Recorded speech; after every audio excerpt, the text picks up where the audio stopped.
So, the far right were out in force in Liverpool last night. Hold on a minute. The far right in Liverpool, the most socialist city in the UK, one of the most left-wing cities in the entire world. What? Are you joking? Oh, right, okay. So there's a lot of complexity to this story. There really is. But first of all, let's demolish that lie that last night, the activities last night at the Suites Hotel in Kirby in Liverpool were as a result of the far right. That's a lie, right? Okay, so let's just get that sorted straight away. Interesting this for me because I've actually been meaning to do a video on my my home city of Liverpool and its politics for quite a while. It's quite confused politics at the moment, I think. And also to talk about the real kind of like siege mentality that a lot of people in Liverpool have. The defensive kind of mindset that can be both positive and negative. And how I think a lot of people within my city, particularly many of those who would class themselves, who would always have classed themselves as socialist, as left-wing, are beginning to realise that they've been fed a load of lies on a number of different subjects and how they may be recalibrating their worldview. So, were there any far right present in Liverpool last night? Possibly a handful of infiltrators, possibly. On the other hand, the damage and vandalism and violence could just as well have been done by Antifa, Antifa, which stands for anti-fascist, the most fascist of all people, Antifa. We don't know at this stage. What we do know is that a very, very peaceful protest about something that is of real and serious concern to many people in Liverpool, in the UK, in Europe more broadly, that what they were protesting about was very, very peaceful, and it was hijacked by a few, let's call them trouble causers. Because one thing I want to say at the outset is I share the concerns, and I'm going to go into why, of many people when it comes to illegal immigration into the UK. But one thing I don't condone is violence, vandalism, intimidation. But unfortunately, violence, vandalism and intimidation is now going to be the natural the natural conclusion, or the natural next step, when those concerns that many ordinary, don't like the term ordinary, people have, are not taken into consideration, when those people are ignored, vilified, smeared, called names. The quote that comes to mind is, I don't remember who said it, those who make peaceful protest impossible make violent revolution inevitable. And I think now we are starting to see this revolution that we've been playing a part, that we've been subjected to, and that we are now in some way starting to inform the direction of ourselves, we've been involved in for a number of years now, is on the verge of becoming extremely violent. I've said in previous videos that things could reach a fever pitch this summer. Things could become very, very dangerous very, very quickly. What triggered last night's protest? Well, it was a video of a 15-year-old schoolgirl being propositioned very inappropriately by a migrant man who was staying in the Suites Hotel in Kirby. And the video was seen over 150,000 times on Twitter, and it was the trigger for that protest last night. Now, one thing that I understand about civil unrest, about riots, about revolutions, is that you have a lot of context and background, you have a lot of reasons, you have a febrile atmosphere, you have the conditions right for something like last night to take place and then to escalate even further. But it always needs a trigger. And the trigger can be something that, whilst obviously that was very, very serious, what that schoolgirl was subjected to, it can be something that is unexpected, like that. And why wouldn't people in the local community, in that area of Liverpool, why would they not be incensed by that one particular incident when set against what we know to be absolutely unacceptable and inexplicable and unmanageable immigration into our country of third world fighting men? Now, I know that if certain people saw this video, I know what I'd be called. I'd be called a racist. I'd be called extreme right. I'd be called all the usual names. I'd be called xenophobic. I'd be smeared and vilified. The truth of the matter is, I don't have a racist bone in my body. I really don't. I couldn't give a toss. I don't care what skin colour people have. I don't care. I don't care what country they're from. I don't care. I don't care what sexuality they are. I don't care. All I care about is, are they a good person? Are they of good character? Do they have good values? What's their life story? You know, are they interesting?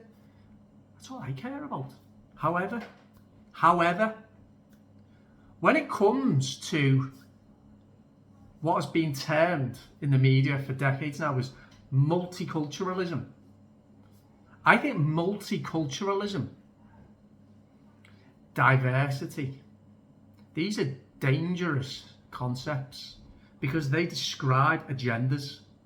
They don't describe they don't describe positive a positive ethos around integration, around immigration. Buzzwords such as inclusion, diversity, equality, multiculturalism, racial equality, all these kind of things, they are buzzwords used and weaponized to cow people into submission, to intimidate people from speaking out about issues that really do need a proper conversation, such as the immigration of hundreds of thousands or millions of people from different cultures into another culture.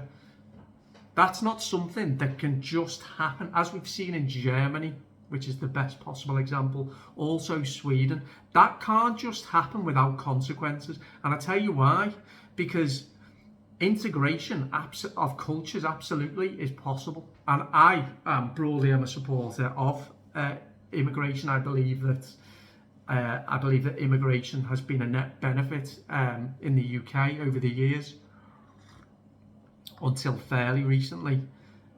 You only need to look at our variety of restaurants, our places of worship, our faith schools, and you only need to look at the demographics in many parts of the UK to see that we genuinely have been a tolerant and welcoming community, country and society, and many aspects of immigration from other parts of the world, particularly Europe, have enriched our culture and our life. But there are also downsides to immigration. That was a large part of immigration, was an issue on the minds of many people when it came to Brexit. Those racists who had concerns about immigration, who voted for Brexit. And concerns, both in terms of can a society and its public infrastructure support the number of people, extra people coming to live in our country, and even more importantly, can different cultures safely and adequately be incorporated into a culture that is still just about a Christian kind of conservative culture. So that's some of the context. Brexit obviously was a big indicator of public feeling towards not just immigration. My vote for Brexit wasn't driven by a passionate view on immigration. My vote for Brexit was more, I don't like big supranational organisations. It is my view that the bigger an organisation is, the more corrupt it is. I don't like a contracting out or a replacement of local democracy with decision making involving no democracy in some far-flung place by technocrats in suits who don't have the concerns of the people in my country in mind and who are pursuing agendas, and a lot of other different reasons as well. I don't need to go into that. But the context for last night is, first of all, a lot of people have concerns about what I've just talked about there. Is multiculturalism a good thing? Is there an agenda behind immigration? There are other aspects. I'm going to come back to the immigration thing in a minute, but just consider what's happened in the last 3 years, how people have had their eyes opened and how they've realised how they've been taken for fools in so many different ways, how literally everything is a piss take now. Everything imposed upon us, from government, public sector and private sector. When I talk about the private sector, I'm talking about the predatory cartels, particularly the tech and pharmacological cartels, is a piss take aimed at gaining and consolidating power, transferring wealth and darker things such as, yes, depopulation and definitely control. Right? People have had their eyes open to this. People also have realised and begun to realise the importance of family, country, society, community, patriotism. It's buried deep in some people, and it's come to the fore. The embers were dying. They really, really were. But because of what's happened in the last few years, those embers have been, that small fire's been stoked, and it's turning into this raging inferno now. Look at what's going on in Ireland. We only need to look at Ireland. Look at what's happening in many Northern European countries, France, in Holland, Sweden, Germany, the UK, Ireland, those countries, and others as well. The globalist powers who have seized the narrative, seized control of the institutions, seized complete control of policy, seized control of power, seized control of wealth. Well, they had it easy for a long time. But they don't now. They know they are in a war, right? And part of I think for anybody who's been paying attention to the broader kind of bigger cliche picture of what's been going on in terms of how these agendas are being pushed and who's pushing them and what the intention is, would possibly come to the same conclusion as many people have now come to, in that, yes, our countries are under savage attack in many different ways, via propaganda, via medical experiments, via re-education of children, via subversion and inversion of language and science, via lies and deception, but also, yes, by mass migration. And what's going on in the south? What's been going on the south coast of England is not normal. Boatloads of young men arriving every day, all documented. All you have to do is turn your eyes away from the mainstream media for 5 seconds and have a look at some of the evidence that this is actually happening. And it is not a conspiratorial far-right position. to A, say it's happening, and to B, have serious concerns, and to C, to come to the conclusion to say, no, this is not normal. What's the agenda behind this? And for those fighting age men to be put up in hotels strategically around the country, taking over whole hotels. What's that all about? Doesn't that get the mind wondering? Some more context. What has happened in the last 20 years in this country? Oh, that's right, yeah. Scandals involving Muslim men in northern working class towns, grooming and sexually abusing young white girls. And what did the police do? Sweep it under the carpet. Why would local communities not be concerned that this could happen and is happening again? Why would they not fight tooth and nail to prevent their communities and their young people from being potentially subjected to the same thing that happened to those poor girls in those northern working class towns in the late 2000s, and I have no doubt is happening at the moment as well? Why would they not? So there's a lot of context for what happened last night in Liverpool. The want to protect children, the anger about what's already happened in their communities and their countries, the concern about what the agenda is behind the mass migration into the UK, the fact that so many people are now on the bones of their arse because they've had the piss taken out of them for so long. And yeah, a lot of people, they've ultimately in many ways got themselves to blame for being so naive, being so politicised, having their attention distracted and diverted to all the wrong things. But finally waking up and seeing all this, and an atmosphere of growing anger, an environment that's becoming increasingly febrile, and a sudden realisation in the last probably few weeks that shit's just getting real here. We need to do something about this. Now, the other interesting angle, it's always been intriguing for me when I consider the politics of my hometown, Liverpool, which I don't agree with at all. It's a very socialist left-wing city, and I can't stand socialism. I don't like any politics, but certainly don't like socialism. I always say to people, you want socialism, you've had it under this allegedly conservative government for the last 10 to 12 years. That's socialism. Yeah, it's a weird kind of socialism that's kind of fused with this medical, as I say, predatory corporate cartelism for the first time in history. But in terms of how the people have been enslaved, kind of classic socialism or communism, if you want to call it, like communism I usually would call it.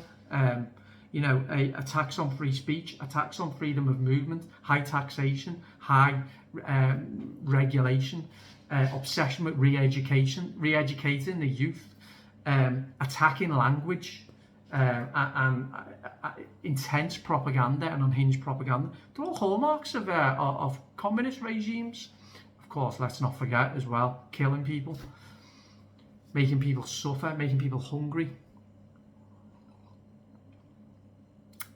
And I've never been able to square the want for and the obsession with socialism in Liverpool with the other wing of the left, which is more like the metropolitan London-based, also heavily represented in places like Brighton and Bristol, Oxford and Cambridge. You know, these well-to-do places, people who call themselves socialists but are millionaires. You know the type, don't you? The two don't match because one, people in Liverpool are actually quite socially conservative. They just probably maybe don't realise it. Economically not, no. Whereas, you know, the people, the lefties in London and such like, they would class themselves as progressive, you know, and have these obsessions with equality and inclusion and diversity and all the usual crap that they just trot out. But because their positions are unaffected, it's the trendy thing to represent and to say and to do. None of this affects them.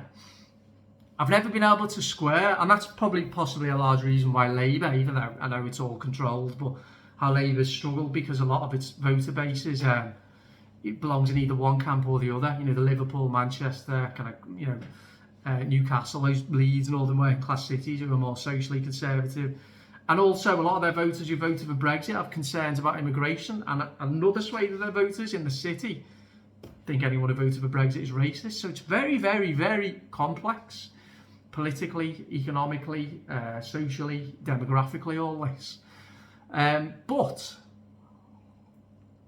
yeah, so I don't condone violence and vandalism and intimidation. And what happened last night is, you know, classic mob mentality, which people just piled in.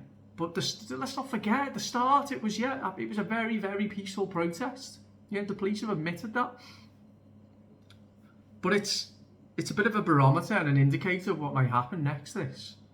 Because, going back to that quote, those who make peaceful protest impossible make violent revolution inevitable. And there will be people who are only too ready to turn on the authorities, to particularly the police, have let us all down, as have the NHS, teaching profession, media. Anyone who's done that to anybody, you know, they're going to get the comeuppance, aren't they? So when set against an atmosphere like this, people are suffering, people are struggling, people can see what is in front of their very eyes. You will have a lot of genuine people who are really, really, really concerned and want to find a peaceful way out of this. But you'll also have a few who will take it into their own hands and could trigger something massive, right? And that's the danger that we now have. I've said for a while that, like, a violent uprising, don't rule it out. Be naive to rule it out. That's why I've always advocated for, let's have a conversation, let's try and find solutions by discussing amongst ourselves, because it is us, the citizens of these countries, that get to decide our direction. If any people were brave enough to have those conversations, most of them weren't, and now things have come to a head. A lot of them still aren't, a lot of them are still like that, you know, head in the sand. But we have that critical mass now. There is a real fight. As I say, there's a rage inside people. You know, I have it. You know, beware the fury of patient men. I have it. I still want things to be peacefully resolved over the next few days, weeks, months and years. But I fear it won't be. I fear some kind of violent war on the streets is a real possibility, you know. I was going to say a fear, I don't. But the real possibility as well is if these people who are rightfully and righteously aghast and angry at what's been done to them and to their families, if they can't get at the orchestrators, they might turn on those ordinary men and women who've done unspeakable things in the last few years. That's a real possibility, that as well. Again, I'm not advocating for anything, I'm just talking about possibilities. But the lie that it was the hundreds of far right. I've seen the videos that I know my own city, I know the people here. Do you know what I mean? They weren't far right. If anything, they'd be far left, as I've already said. You know, Jeremy Corbyn, socialists. You know, that I think many are really starting to question that. The other thing as well, because as I say, the politics and the mindset in Liverpool gets me down sometimes, but I'm also seeing the upside to that. I've seen it in the last couple of years, because there's a lot of people in this city actually who've gone, no, screw you. We're not putting a mask on. We're not locking down. We're not getting a jab, because again, that there's that real there's enough of a kind of a railing against authority. You know, a lot of people in Liverpool, they don't like being told what to do, and that's been good in the last few years. So lies are being told about last night again. Basically, anybody who voices a concern about immigration, particularly Muslim immigration, is a racist, must be silenced and smeared. Just in the same way, anything else, anyone who voted for Brexit was racist. Anyone who voted for Trump was racist. Anyone who's against the lockdowns and the jabs was a granny killer, was selfish, was an idiot. Anyone against climate change is a climate who is against the idea or the theory, hypothesis that the climate is warming up because of man's activities is a climate denier, whatever that means. Anybody who wants to open up a conversation about Ukraine and Russia is a Putin apologist, or all the usual crap. Did a video yesterday, if you've not seen it, have a look, about how the lefty middle classes, who I think are insular, arrogant, selfish, idiotic, how they can be made to believe anything, and they will be made to believe that what happened last night in Liverpool was as a result of a far-right uprising, and they're wrong. But again, because that's the way the media spin it. So I'm trying to think if there's anything else I want to say other than what I've already said. I think that's pretty much it. As ever, the explanation and the reasons why one particular event happened.